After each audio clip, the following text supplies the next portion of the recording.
Nakatanaw sa kawalan habang hawak-hawak ang kupitang may lamang wine si Nino. Nang marinig niya ang boses ng ina mula sa kanyang likuran.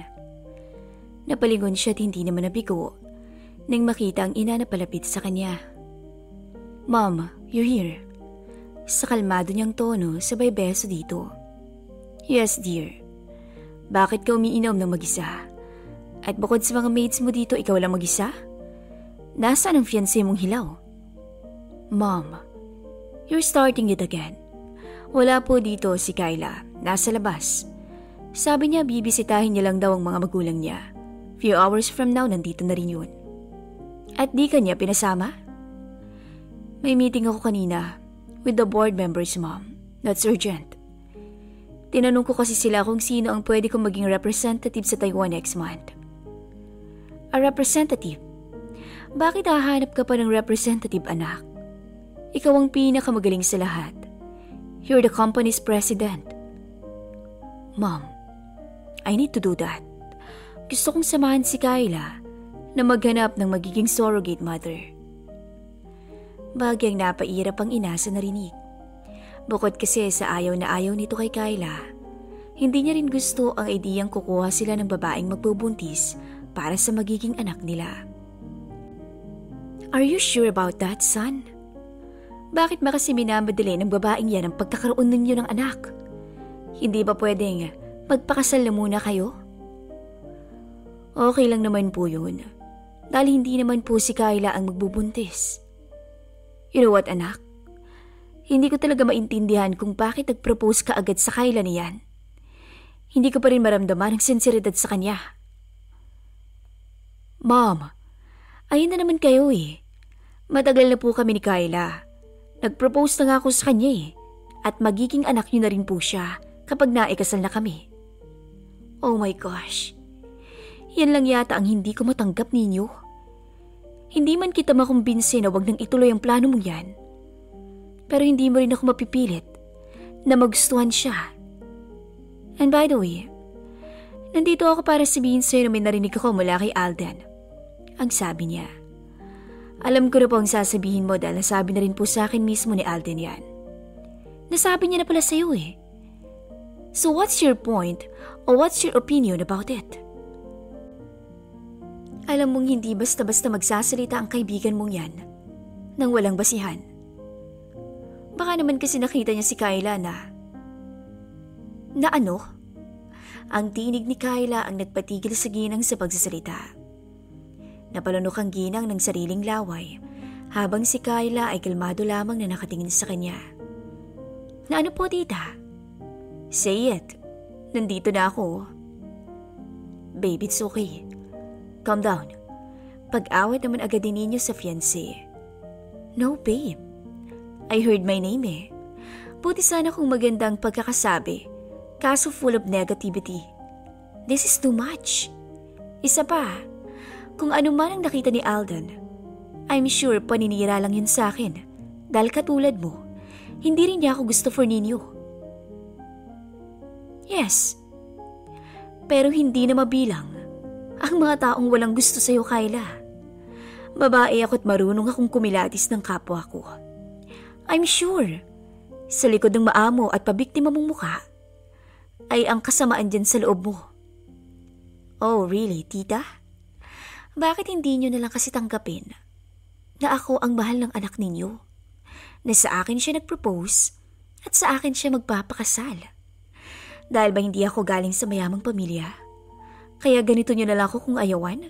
Oh, come on, Kyla. Alam ng anak ko na hindi ako matapobreng ina. Ikaw lang talaga ang problema." "Mom, babe, that's enough. Magiging isang pamilya na tayo as soonest. Ganito na lang ba talaga kayo palagi? Kapag nagkikita, laging nagsasagutan?" Asik ni Nino sa dalawa. "Mom, sige na. Umalis na kayo. Please lang." "Aalis ako, anak. But make sure na mapag-iisipan mong mabuti ang sinasabi namin sa'yo." Huli nitong wika at umalis na. Nang tuluyang mawala sa paningin nila ang ina, ay doon na nag-iiyak si Kyla habang nakasandal sa dibdib ni Nino. Bakit siya ganun, babe? Bakit lagi nalang masama yung tingin niya sa akin? Bakit sobrang init ang dugo niya pagdating sa akin? Iyak nito. Huwag mo nalang masyadong intindihin si mom, babe. After all, hindi naman mapipigilan nun ang desisyon kung pakasalan ka. Don't worry too much, okay? Baka kapag kasal na tayo ay matanggap ka na niya. Anyway, kumusta ang lakad mo? Nakahanap ka na ba? Actually, babe, may nakausap na akong babae. Kaya lang, she's not psychologically fit. Tsaka may nakausap na rin akong doktor kanina. At sabi niya, mas advisable kapag relative ko lang din daw ang gagawin nating surrogate mother. At may naiisip na ako. Sino naman? Ang pinsan kong si Angeli. Pero dahil nasa probinsya siya, I will contact her muna para makabiyahe siya dito. Wait, are you sure na papayag siya? Of course. Pera ang kailangan nun, kaya tiyak kung papayag siya. Confident na wika ni Kyla. Sige babe, just let me know. Okay babe, I'll call her na ha. Doon na muna ako sa room, magbibihis na muna ako. Ngiti nito sa kanya, sabay halik sa labi. Muling napainom si Nino ng wine, habang tahimik na pinagmamasdan ng fiancé na papanhik na sa kanilang silid. Ang totoo'y matagal na rin siyang may duda na kinakaliwa siya ng dalaga, pero dahil mahal niya ito, ay winawalang bahala niya na lamang. Kinabukasan, kahit nasa opisina si Nino, ay hindi pa rin mawala sa isipan niya ang sinabi ng kaibigang si Alden, pati na ang sinabi ng ina. Sa isip niya ay tama lang ba ang ginagawa niyang pagbubulag-bulagan para lang matuloy pa rin ang kasal nila ng fiancé. Nasa ganoon siyang senaryo nang pumasok ang kanyang sekretary at agad sinabi ang mga sunod-sunod niyang meetings. Cancel all my meetings for today. Pagputol niya sa sinasabi ng sekretarya. Cancel po sir, pero bakit po? Ano pong idadahilan ko? I need to find myself first. Basta, ikaw na ang bahalang gumawa ng alibay. I want to be alone just for today. Yun lang at dali-dali nang umalis si Nino sa opisina. Sa kanyang kotse ay nagmaneho siya. Kung saan siya pupunta ay hindi niya alam. Basta't gusto lamang niya makalayo muna sa realidad. Sa ilang oras na pagmamaneho, ay napagtanto niyang inihinto niya ang sasakyan sa isang beach resort. Pumasok siya sa loob at kumuha ng kwarto para makapag-relax naman siya kahit papano. Wala siyang dalang panligo. At nakapang-office suit pa nga siya. Pero hindi siya nagdalawang isip na maglakad-lakad sa dalampasikan. At sa paglalakad niyang yun, ay hindi niya maiwasang mapangiti matapos bumalik sa alaala niyang isang tagpon hanggang ngayon ay hindi pa rin niya nakakalimutan. Sa beach resort kasi na ito mismo nakilala niya ang dalagang hinahanap-hanap pa rin ng kanyang mga mata. Hindi man niya nakuha ang pangalan nito dahil alam niyang naiinis ito sa kanya, pero ang bawat detalye ng nakaraang pangyayaring yun ay tandang-tanda pa niya. Naaalala niya noong minsan magbakasyon siyang mag-isa sa beach na ito. Nakita niya ang isang babaeng pilit sinusuong ang alon ng karagatan na parabang nais na nitong kitilin ang sariling buhay. Saktong nakita naman yun ni Nino nang makalabas siya sa kwartong inuukupan niya. Kaya doon na niya napatakbong nilapitan ng dalagat, agad kinarga at dinala sa buhanginan. Buisit, ano ba? Sino ka ba ha? Galit na asik ng babae. At nasaan ang cellphone ko? Wala na. Nabitawan ko na. Kasalanan mo to eh. Ang nakatingin na si Nino ay hindi agad nakapagsalita nang makita ang itsura ng babae. Napakaganda nito na parabang isang anghel na bumaba mula sa langit. Naramdaman din niya ang pag-abnormal ng kabog ng kanyang dibdib at pagkakatulala niya sa kagandahang taglay nito. Hoy! Hoy, ano pa? Manyakis ka ba? Ano? Ako manyakis? Oo. Ano pa nga bang itatawag ko sa'yo? Bakit? Kilala ba kita ha? Bakit bigla-bigla mo nala akong kinakarga? Pasimpleng chancing ka din no, para mahawakan mong katawan ko. Nanlaki ang mga mata ni Nino sa narinig. Hindi niya kasi lubos na akalain na pagbibintangan siya ng dalaga Gayong wala naman siyang ibang hangad, kundi ang iligtas ito. Excuse me, wala akong masamang plano sa'yo. Nakita kita paglabas ko kanina. Parang plano mong patayin ang sarili mo eh. Ang lakas ng alon tapos susuong ka.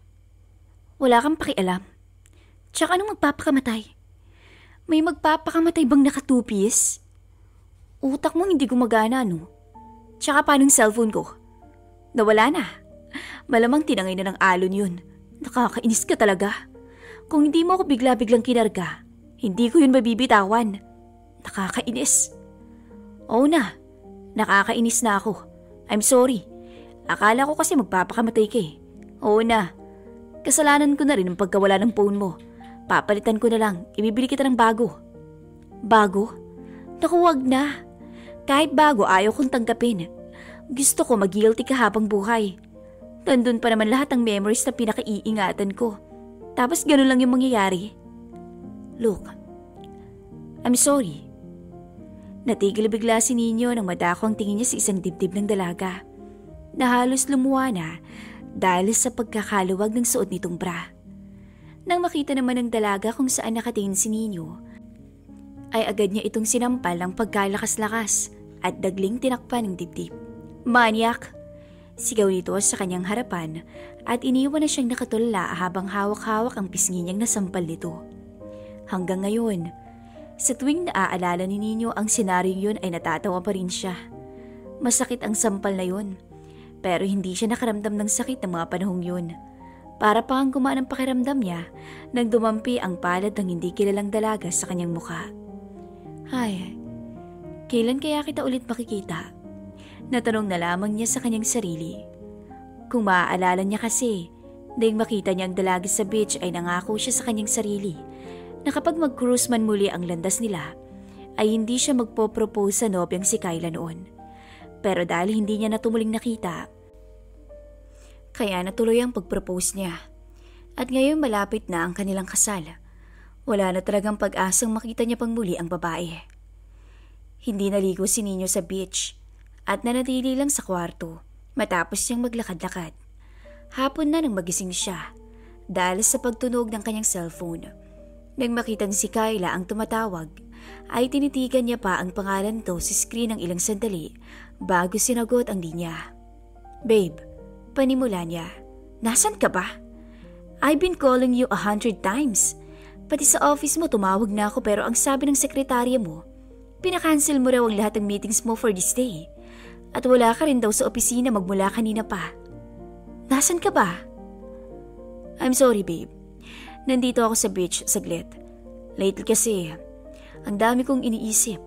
Kaya gusto ko munang mag-unwind kahit ngayong araw lang. But anyway, uuwi na rin ako dyan ngayon. Umuwi ka na agad. Nandito na si Angeli. Yung pinsan mo. Yes, kanina pa siya dumating. Dito na rin siya mag-stay sa bahay. Bukas papatingnan natin siya kay Doc kung pwede ba siyang maging surrogate mother. Okay, I see. Sige, uwi na ako. Pinalitong wika at pinatay na ang linya. Tiningnan ni Nino kung anong oras na. Mag-aalas 6 na pala. Dali-dali siyang nag-ayos, tsaka umalis sa beach na iyon. Ilang oras pa muli ang babiyahin niya para makarating sa bahay. At pagdating nga ay naabutan niya pang naghahapunan na ang fiancé kasama ang pinsan nito. Oh babe, here you are. Sorry hindi ka na namin nahintay. Pero kakasimula pa lang namin eh. Halika, join us. Inside, siya yung fiancé ko, si Nino. Ngumiti pa ang binata.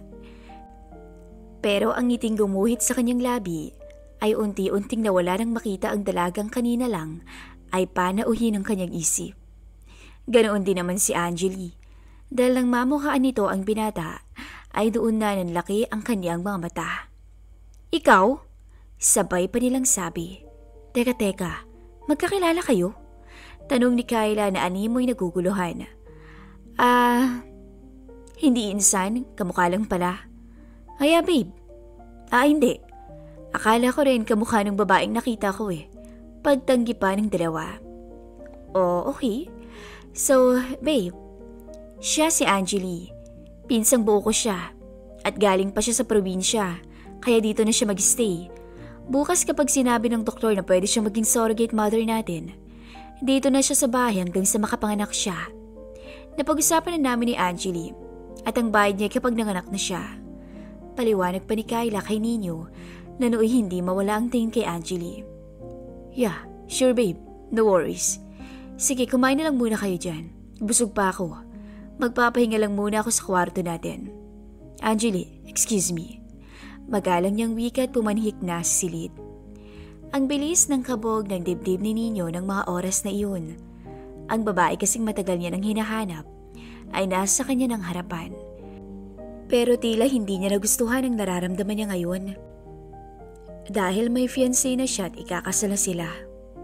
Kinabukasan, maagang nagising si Nino hindi para pumasok sa trabaho, kundi para sana samahan si Kyla at si Angeli na magpatingin sa doktor. Saktong natapos na siya sa paghahanda nang pumasok si Kyla sa silid. Babe, are you ready na ba? Nakahanda ng coffee mo sa baba. And pwede bang ikaw na munang sumama kay Angeli na magpatingin sa doktor? May emergency lang akong pupuntahan. Kami lang dalawa? Yeah. Bakit? What's wrong? Babe, okay naman kung sa susunod na araw na lang natin papatingnan ng pinsan mo. Ihahatid na lang kita dyan sa emergency na pupuntahan mo. No, kailangan matingnan na si Angeli para magkaroon na tayo ng baby. Hindi ka ba excited? Of course, excited ako. Yun naman pala eh.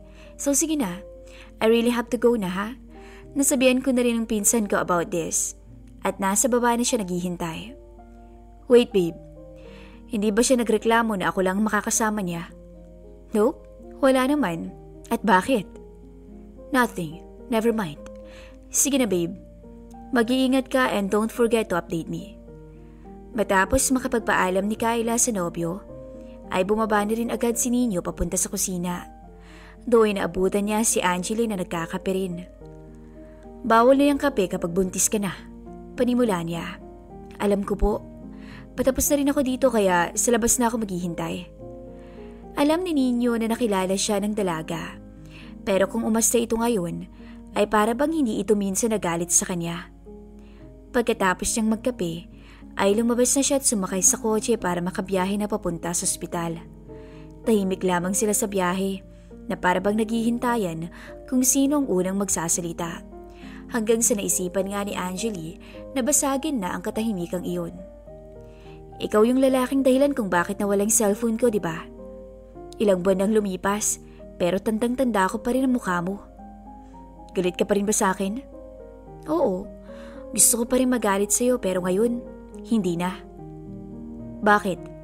Dahil ba sa bahay ko na ikaw titira? Look, hindi ko talaga sinasadya ang nangyari. Akala ko kasi talaga, okay na yun. Matagal na yun eh. Kalimutan na natin. Nga pala, sure ba kayo sa plano niyong to? Oo, si Kyla ang nagdesisyon nito. Wala naman akong magagawa dahil mahal ko ang pinsan mo. Ikaw, bakit ka pumayag? Siyempre, perang kailangan ko kaya pumayag na rin ako. Pasensya ka na rin kung nasampal kita that time. Okay lang, valid naman yung sampal mo na yun eh. Anyway, Angeli, may alam ka pa kung saan pupunta si Kyla today? Si Kyla? Hindi ko alam. Nauutal niyang pagtanggi na hindi makatingin ng diretso kay Nino. Bigla na lang kasi siyang may emergency. Excited pa naman siya dito tapos wala siya. Ilang minutong hindi nakaimik si Angeli hanggang sa magsalitang muli si Nino. Nga pala, yung sinabi mo before na nandoon ang lahat ng memories mo sa phone na yun. What do you mean by that? Ano bang memories ang sinasabi mo? Mga pictures namin ng lola ko. Lola's girl kasi ako eh. Lumaki akong si lola na ang kasama ko. May mga magulang pa naman ako pero may iba-ibang pamilya na sila ngayon. At nung nasa beach ako, nung nakita mo ko, marahil tama ka nga. Plano ko nga magpakamatay noon. Sa narinig ay doon na nahinto ni Nino ang sasakyan. So totoo nga ang hinala ko. Ang lakas ng alon nun eh. Madilim pa tapos magsiswimming ka. Unbelievable. Pero bakit nga? Ano bang nakain mo? Grabe ka naman sa nakain. Well, nung namatay kasi ang lola ko, pinagpasapasahan na ako ng mga magulang ko. Labis akong nalugmok sa lungkot noon. Kaya naisipan kong lumuwas dito, magpunta sa beach, mag-swimming ng 10 oras ng gabi para walang makakita at makarescue. Dala ko yung phone ko dahil gusto kong kasabay ng pagkawala ko ay ang cellphone ko rin na nandun ang mga masasayang memorya. Wala na kasi akong ibang naiisip na paraan doon. Pakiramdam ko kasi, tsaka lang nila malalaman ang halaga ko kapag nawala na ako. Pero ang lahat ng yun ay nasira dahil sa'yo. Natatawa niyang wika.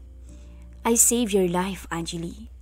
Isa pa, do you think kapag ginawa mo yun, magkikita na kayo ng lola mo? Hindi pa rin, dahil mag-isa kang masusunog sa impyerno. Hindi ganoon ang solusyon sa lahat ng problema.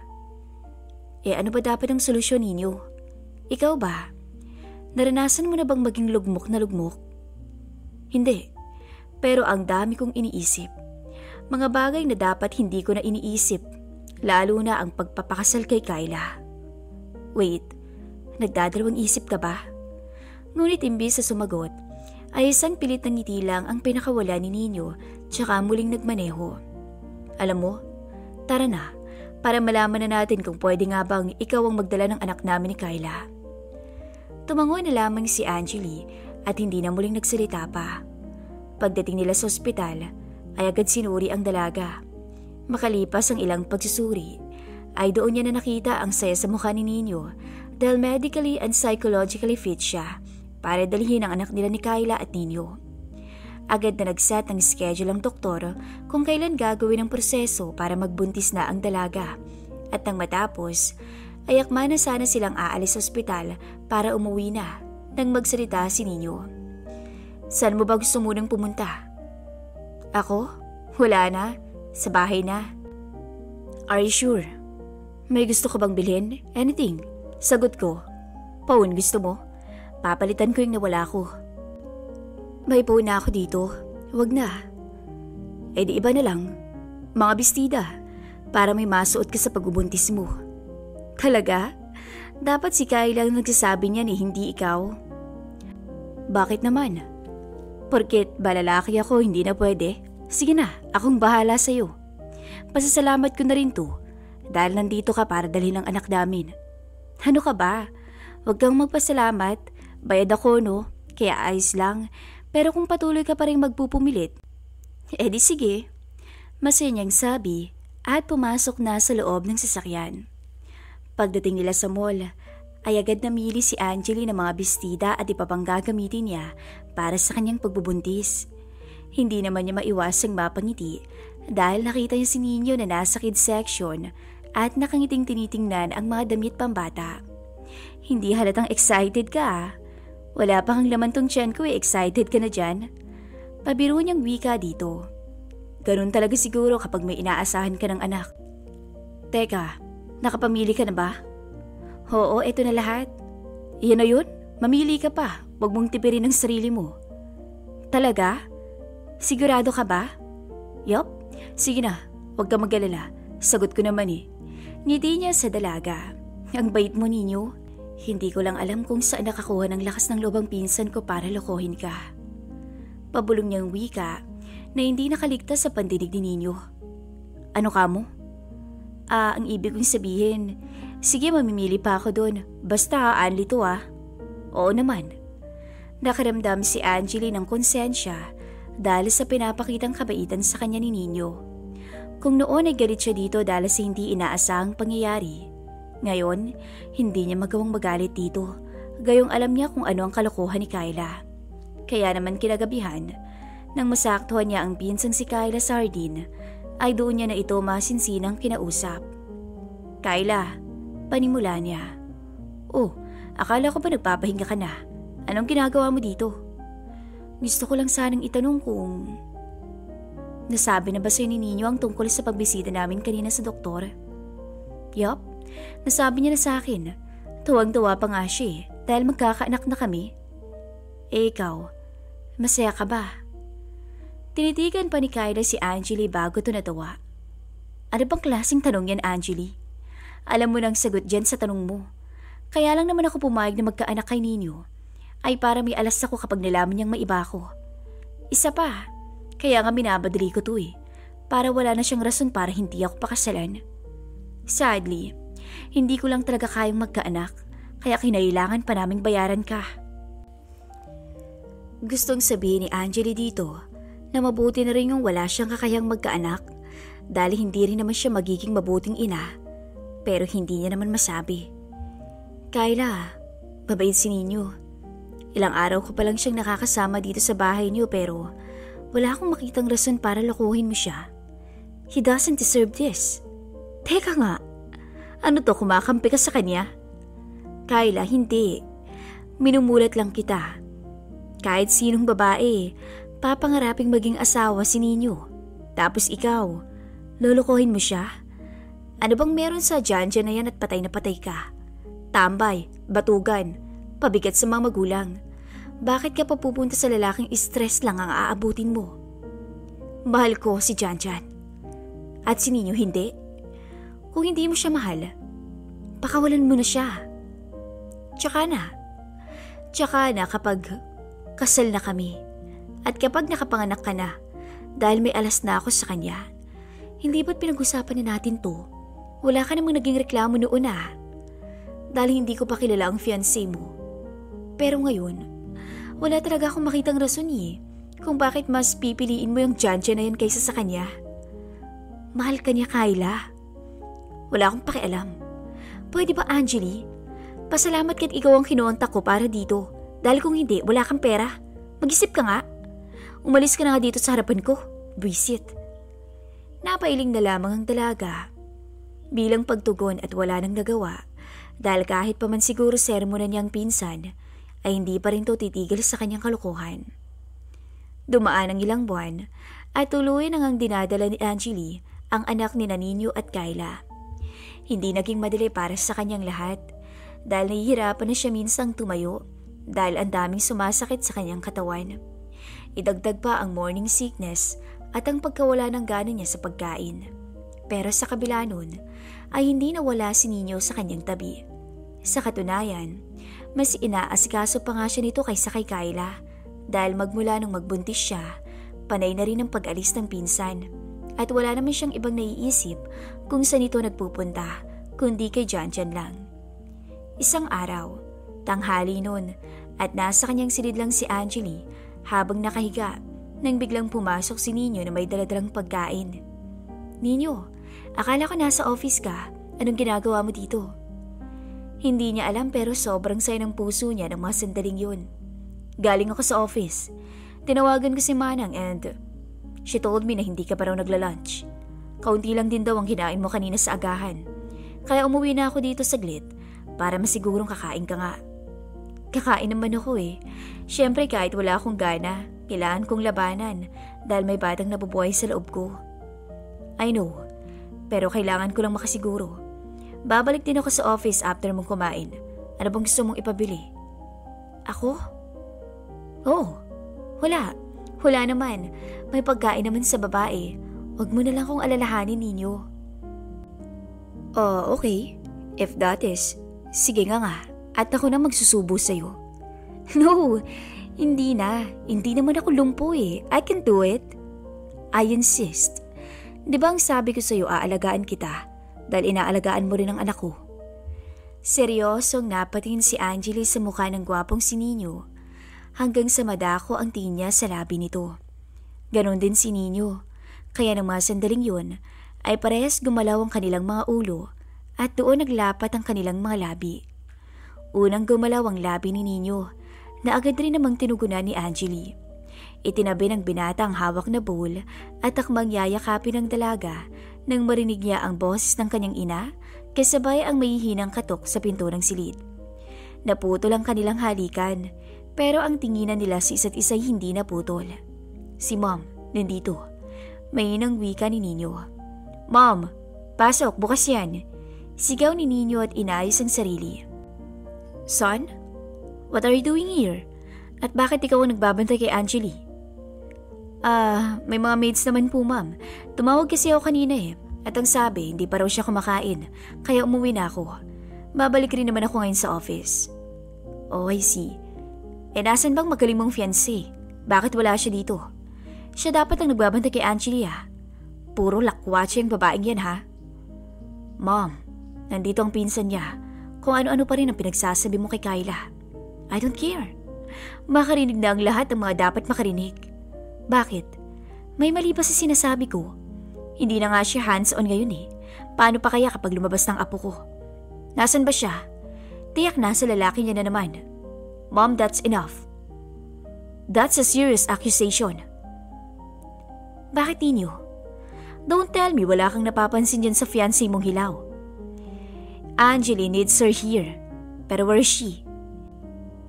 Sinabi niya man lang ba sa'yo kung saan siya laging nagpupunta? Hindi, di ba? Kaya bago mo pakasalan yung babaeng yan, dapat malaman mo na ang lahat sa kanya. Now, bumalik ka na sa office mo at ako nang bahala kay Angela dito. Sige na ninyo, kami na dito. Salamat talaga sa concern. Wika pa ni Angela sa pangiti. Wala na ring nagawa pa si Nino kundi ang umalis doon. Ngunit kahit nasa biyahe na siya, hindi pa rin mawala-wala sa isipan niya ang nangyaring halikan nila kanina ni Angela. Hindi man lang niya din nakitaan ng pagkakagulat ang dalaga na para bang gusto din ito ang nangyari sa kanila. Pero sa kabila ng sayang na darama niya, ay ang isiping ayaw niyang magkasala sa fiancé niyang si Kyla. Sa katunayan, dapat nakaplano na ang kasal nila kapag makahanap na sila ng surrogate mother. Pero ilang buwan na ring buntis si Angela ay hindi pa rin nila napag-uusapan yun. Si Kyla lang ang madalas nagpapaalala sa kanya sa kasal dahil aminin man niya o hindi, pero tuluyan na siyang nawala ng gana sa kasal nilang dalawa. O mas tamang sabihin na nauhulog si Nino sa pinsan nitong si Angela kaya unti-unting nawawala ang kung anumang romantikong nararamdaman niya para sa fiancé. Sa pagdaan pa nga ng mga araw at buwan, ay hindi pa rin umaalis si Nino sa tabi ni Angela. Tuluyan na rin nawala sa isipan niyang kasal nila ni Kyla, bagay na kinakagalit na nito. Ano ba naman Nino? Ilang buwan na ba ha? Ngayon ay kabuwanan na ni Angela. Ilang araw na lang ay manganganak na siya. Wala na ba tayo talagang planong magpakasal? Babe, masela ng pagbubuntis ng pinsan mo. Hirap na hirap siya. Hindi ka ba naaawa sa kanya? Sa tuwing nakikita mo siyang hirap na hirap dahil sa anak natin? Bas naiisip mo pa talaga yan? Galit na ring wika ni Nino dahil wala na siyang ibang narinig mula sa bibig ng fiancé kundi ang kasal. Excuse me, Nino? Napag-usapan natin magpapakasal kapag nakahanap na tayo ng surrogate. Anong nangyari? Oo nga, pero masela niya ang pagbubuntis ng pinsan mo. Hindi mo nga siya inaalagaan eh. Wala ka lagi dito. Puro ka nalang kasal. Pwede naman sana nating gawin yan kapag masiguro na nating ligtas si Angela at ang anak natin. Ni pagbili ng gamit ng baby wala ka. Wala kang pakialam, Kyla. At ngayon, itatanong ko sa'yo, sa tuwing wala ka dito sa bahay, saan ka ba talaga nagpupunta? Totoo ba ang mga naririnig ko na may lalaki ka? What? Nalason ka na rin pala ng nanay mong pakialamera. Don't call her that. Bakit? Ano bang ibang term ng pakialamera ha? Hindi ba't gano'n naman talagang mami mo? Nagmamalasakit lang siya sa akin, Kyla. Natural lang sa ina yun. Talaga? Natural? O sadyang pakialamera lang? Baka siya din ang nagsabing wag na muna tayo magpakasal. Kyla, nire-respeto kita, alam mo yan. But this is too much. Wala kang kagalang-galang sa magulang ko. Pero hindi siya kagalang-galang ninyo.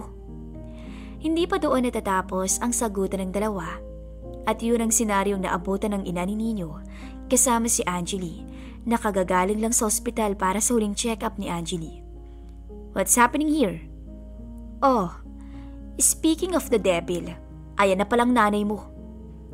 What did you just say? Pakiulit mo nga.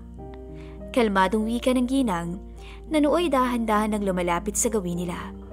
Wala. Never mind. Irap ni Kyla at akma na sanang tatalikod nang hilahin ng ginang ang kanyang buhok. Aray, ano ba? Bruha ka? Pagkasabi no isang malakas na sampalagad ang dumampi sa pisngi ni Kyla. How dare you? Galit na asik ni Kyla at gaganti pa sana ng sampal sa ina ni Nino pero nahawakan agad ang binata ang kanyang kamay. What are you doing, babe? Hahayaan mo lang ba akong ginaganito ng mami mo? I said, this is too much, Kyla. Kung hindi mo kayang galangin ng pamilya ko, mukhang tama lang siguro na huwag na nating ipagpatuloy to. What do you mean? Nagtiis ako, alam mo yan. I love you. Pero mahal ko rin ang mami ko. Sa inyong dalawa, ikaw ang pinili ko. Pero mukhang sa pagtagal, unti-unti mo lang pinapatunayan sa akin na hindi ka karapat dapat pakasalan. Nagbulag-bulagan ako sa lahat ng mga sumbong sa akin. At kung sasabihin mong wala akong pruweba, nagkakamali ka. Dahil hindi lang isang beses ko kayo nakita ng lalaki mo, kundi maraming beses na. Akala ko matitiis ko pang lahat ng pinaggagawa mo, pero hindi na pala. Sobra-sobra na itong ginagawa mo, Kyla, at hindi ko na kaya. See? Lalason ka na nga ng walang katapusang paratang ng ina mo. Wala akong lalaki ninyo. Magpapakasal ba ako kung meron? Kilala ko ni Angeli. Bakit hindi natin siya tanungin kung anong totoo? Angeli! Ang lahat ng mga mata doon nakatutok na kay Angeli. Nakaramdam ng kabang dalaga. Kapamilya niya si Kyla at mahal niya ito. Pero napamahal na rin sa kanya si Nino. Kaya hirap na hirap siyang magdesisyon ng mga sandaling iyon. Angeli, bakit hindi mo sabihin sa kanilang totoo? Para naman mapahiya sila sa lahat ng mga binibintang nila sa akin. Muli nitong pagtawag sa kanya. Ilang minuto ding hindi nakaimik ang dalaga bago humugot ang malalim na buntong hininga. Insan, tama na. Tama na, please. Ano? Anong pinagsasabi mo? Itigil mo na to. Pinsan kita kaya mahal kita. Mahalaga ka sa akin kaya ginagawa ko to.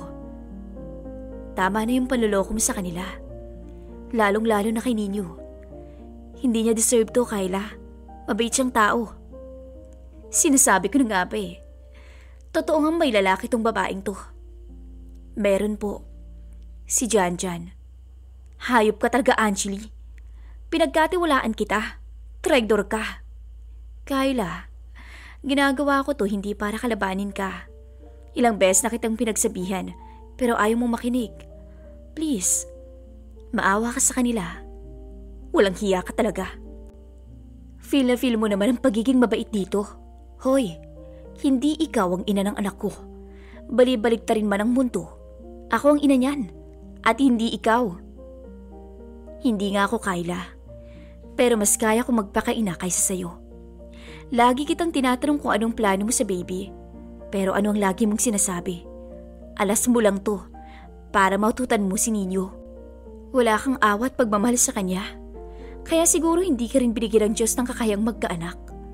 Dahil hindi mo kayang magpakaina. Anong sabi mo? Akma na sanang susuguri ni Kyla si Angeli, pero mabilis tong pinigilan ni Nino. Dare to hurt her, Kyla. And I swear to God, kakalimutan kong ikaw ang ina ng anak ko. Sa ngayon, iyan na lang ang katayuan mo sa buhay ko. Ina ka na lang ng anak ko.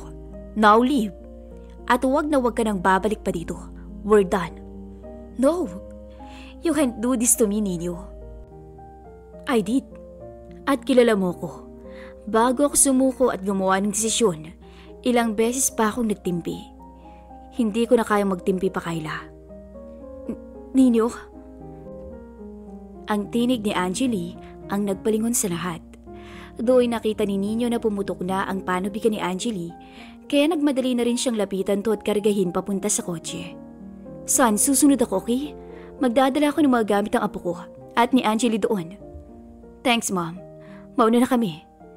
Halos paliparin na ni Nino ang sasakyan dahil nagsisimula na ring mamilipit si Angeli sa sakit ng kanyang tiyan. Wala bang sinabi si Doc kanina na manganganak ka na?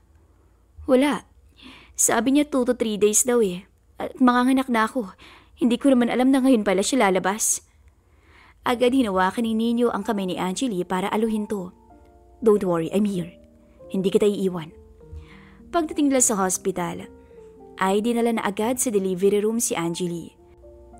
At sa ilang oras na paghihintay, nakita na sa wakas ni Nino ang kanyang little girl kasama si Angeli na matamis rin siyang initian. Sa isang private room sila nagtungo at dooy walang mapagsidla ng sayang nadarama ni Ninyo dahil kalong-kalong niya na ang anak. Ninyo, sorry ha. Matagal ko nang alam ang panloloko ni Kyla sa'yo pero wala akong ginawa. Shh, don't blame yourself. Alam ko din naman na yun noon pa man. Pero mas pinili kong magbulag-bulagan at magbingi-bingihan. At sa sinabi niya sa'yo kanina na hindi ikaw ang ina ni baby, nagkakamali siya dahil ikaw ang nandito ngayon. Noon pa man alam ko na wala siyang malasakit sa baby. Parang wala lang sa kanya. Pero ikaw, napakabuti mong tao. At yan ang nagustuhan ko sa'yo, Angelie. Ano? Look, alam kong hindi ito ang tamang oras para maging madrama ako o mag-confess. Pero since nasabi ko na, wala na rin naman ako magagawa. Matagal na kitang mahal, Angelie. Noon pa man, mahal na kita. Oo, Angelie, nung nasa beach tayo at sinagip kita, gusto na kita nun. At alam mo ba, nangako pa ako sa sarili ko noon na hindi ako magpo-propose kay Kyla basta makita kita ulit. Kaya lang di na kita nakita Malay ko bang hindi pa natin oras nun.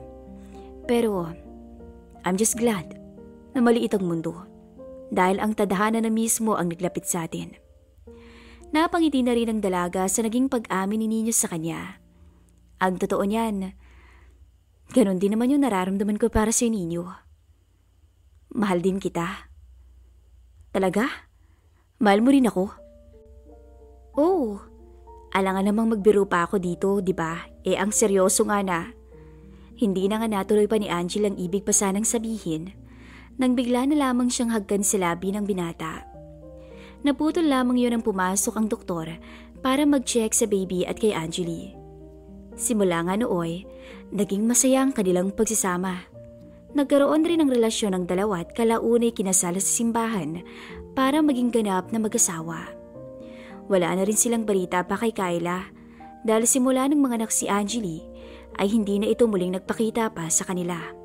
Pero sa kabila nun, mas pinili na lamang ng dalawa na mag-focus sa kanilang buhay pamilya. At pati sa mga masasayang memorya at pangyayari sa kanilang buhay na pagsasaluhan nilang magkakasama. The end.